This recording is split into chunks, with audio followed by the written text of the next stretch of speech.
So actually, today I'm trying a new tea. So this is a chocolate orange rooibos tea. I don't know how I feel about that because I'm very fond of my rooibos tea. It's a very serious business over here. And so when people start like mixing stuff together, like they'll be like, vanilla rooibos. And I'm like, why? Why? There's nothing wrong with the original. Cheers, because this is the first time I'm going to taste it. I will either find it okay or hate it. So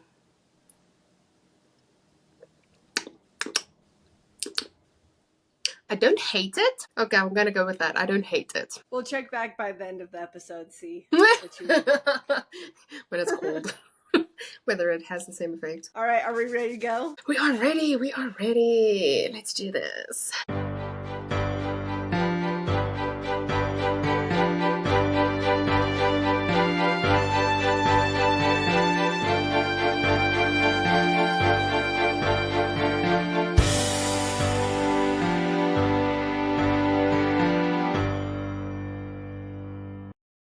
Hello, everyone, and welcome to Tea and Tales. I'm Nell. And I am Sarah. We want to send a shout out to all the people who have been liking, commenting, sharing, and subscribing, especially to Regina Marie and Ann Jones. We appreciate all of you and everything you do to help us. Today, we're doing our second episode on publishing, on self-publishing, indie publishing. Whichever one you want to call it. And we'll probably be flipping back and forth between the two, so just know it's the same thing. Okay. Though I do have a question for the listeners, which I feel have to clarify in any comments anywhere, especially on Apple Podcasts, and give us 5 stars while you're at it. But so how do you spell indie in indie publishing? Is it indie with a Y, the last part, or is it indie with an IE? We've had some debate on that one between us. So please help us to decide which way it goes. Do-it-yourself self-publishing is usually referred to as indie or independent publishing,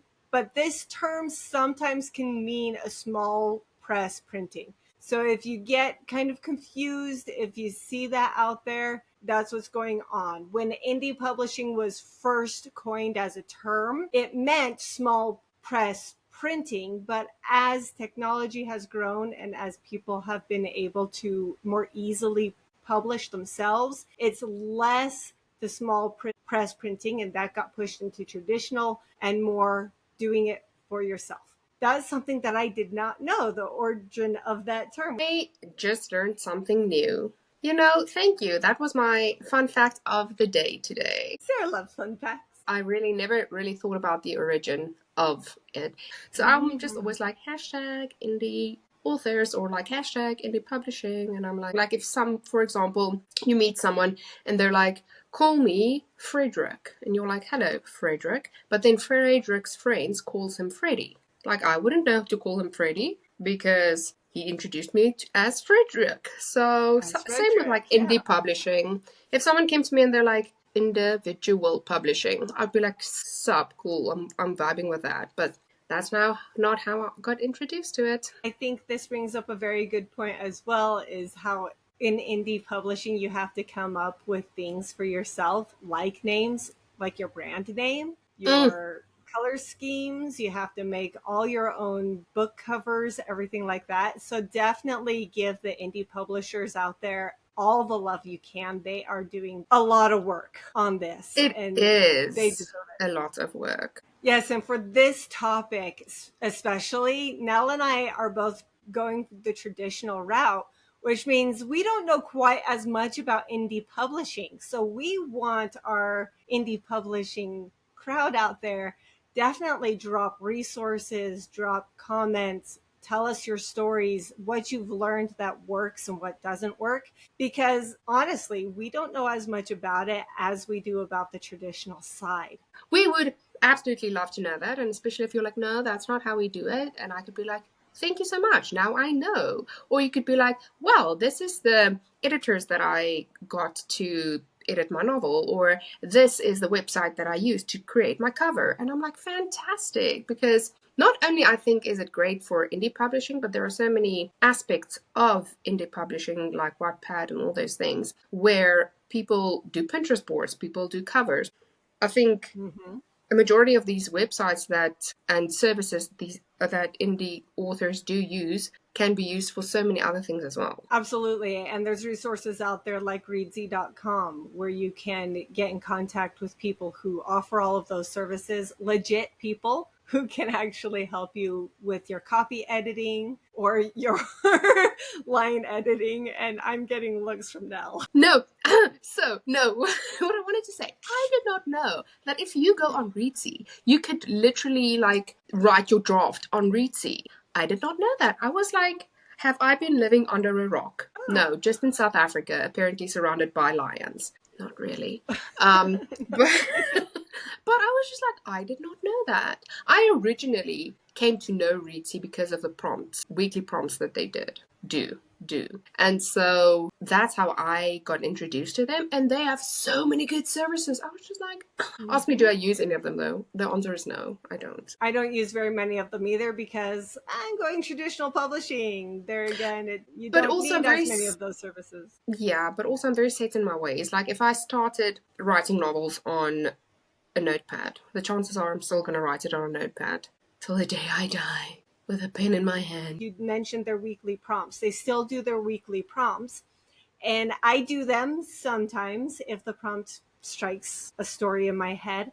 But you can upload those stories that you write on their prompt on the Readsy website. You have your own little author area where you can upload that short story. That is one way of self-publishing. So even as a traditionally published author, I can still write these short stories for Readsy and self-publish them on the Readsy website where anybody can read them. Girl, I did not know that. Are you telling me I'm cheating on traditional publishing? Oh. Yeah, we are. My bad. I didn't mean it. Still love you, Tradish. Imagine. Oh my goodness. Imagine you start like shortening traditional publishing, like sup Tradish, like it's an actual person. Yeah, but there are a lot of other places you can do that as well, where you can post just anything that you write. Of course, your own personal blogs, your own website are ways to self-publish something.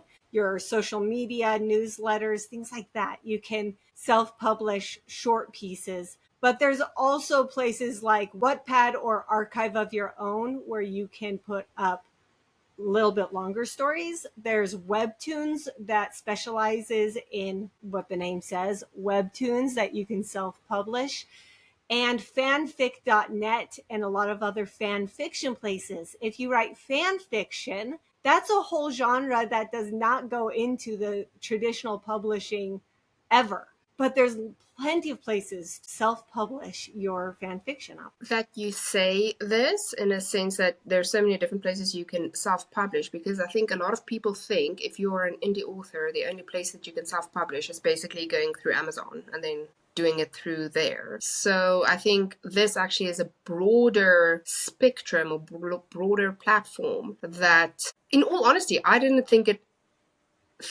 of it as self-publishing when I post my short stories. I'm just like, oh, they're fun short stories. There you go. Yay! There has been authors that came from Wattpad because they posted their stories, their whole entire novels on Wattpad, and people loved it so much. So they were like, okay, I guess I can publish this. So it's a form of, I almost want to say, also growing your followers in a sense, or your readers. Growing that platform. And if you do decide to go into traditional publishing with a full-length novel, you can use that platform in your author bio. Say, hey, by the way, Jen, this is my debut novel, but I have this many X number of readers on Wattpad. And that is a platform that can get you into the traditional arena if you're trying to reach into that arena. So a lot of traditionally published authors will post on one or the other first. I've seen some that go traditional publishing and then also put short stories out on these other places. I think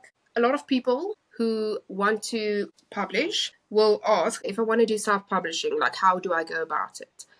And as you have said, we aren't experts in that arena, which is why in future episodes, we will have indie authors on who can tell us how to do it, or you can comment on how to do it from what I've seen and heard from other people. There are a lot of Facebook groups you can join that help you with self-publishing and give you advice. I know a friend of mine who did that specifically because she was like, I don't know how to self-publish, but I want to do that. And I think you just have to kind of decide how far you want to take it, what you want to do with it, because naturally, of course, you have to finish your novel. That's priority number one. And then you kind of have to decide, of course, naturally, you have beta readers and alpha readers to read your novel and to help you to be like, okay, this is a plot hole, this character is not deep enough, and things like that. And then you kind of are at a crossroads, I almost want to say, where you decide, okay, do I think after editing my novel 10 times and having 5 people read it that I feel it is good enough to want to self-publish it? Or you could be like, you know what, it's good, but I want it to be the best that it can be, so I decide, or I want to hire an editor to read it for me and to help me with it. But then you kind of have to also decide, there's so many factors, oh my gosh, I'm quite out of breath just saying this. So many factors. There are so many elements of editors because you get a developmental editor, you get a line editor, you get a proofreader, you get a copy editor. Do I want someone to help me develop my story, see if like everything fits well together? Do I want someone to go through every single line? Or do I just want a proofreader who's like, comma, comma, comma, no exclamation mark, comma, comma, huh? Question mark.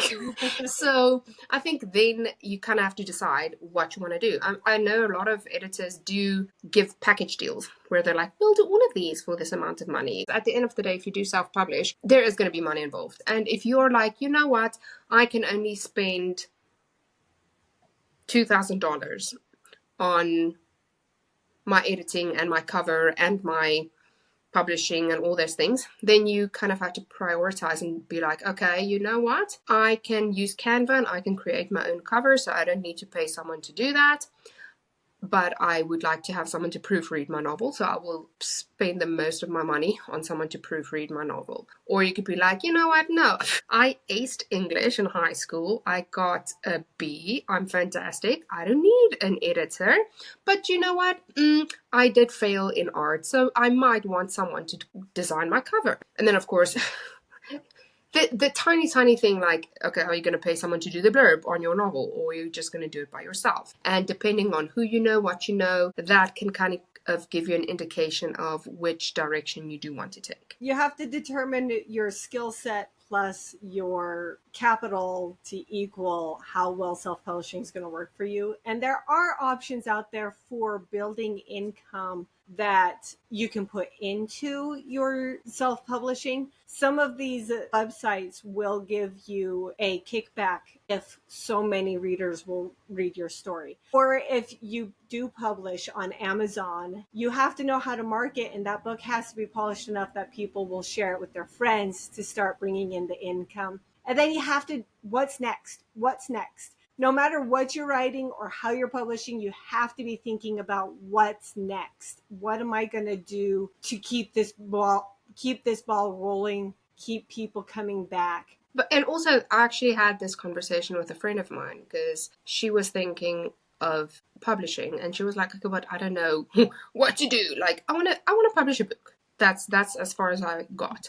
And I was like, fantastic. So I think it just kind of depends on what you want to do, where you want to go. And I think one important thing to let people know is that if you just want to sell one novel, and it mostly will be nonfiction, where people are just like, I want to tell my story. Agents tend to not want to partner with authors who only intend to write one novel. They want to be committed to an author who has a vision of publishing novels, because at the end of the day, agents do get paid for the amount of work they put in, and they don't want to put all this work in to an author who only is going to publish them one novel. So then I would be like, okay, if you just decide that you want to publish one novel, then do self-publishing. You will know for certain that it's going to get out there. How many people will read it might be a different story, but that is definitely something to look at. If you're not worried about the money aspect, if you just want to have something out there that people can access, self-publishing could be the way that you do that. If you're not worried about hitting a bestseller list or doing any of that stuff with your writing, then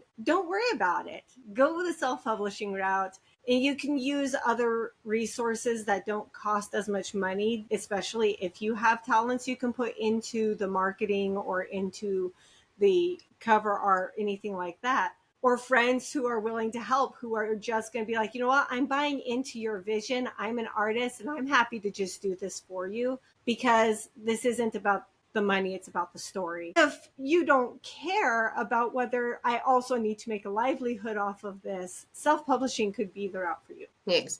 And I also want to say that don't think because you decide that you want to self-publish that there isn't a chance for you to go traditional. In our next episode, we're going to have Nisha J. Tooley on. Very excited for that. She is both an indie and traditional author. So then we're going to learn a lot more about both of these publishing ways. I'm very excited for that episode and to see Nisha on our podcast. And I've seen a lot of authors who started out self-publishing, getting an agent, and then traditional publishing like Sarah Adams. The only roadblock is if you did self-publish a book, you can't pitch that to an agent to get the agent.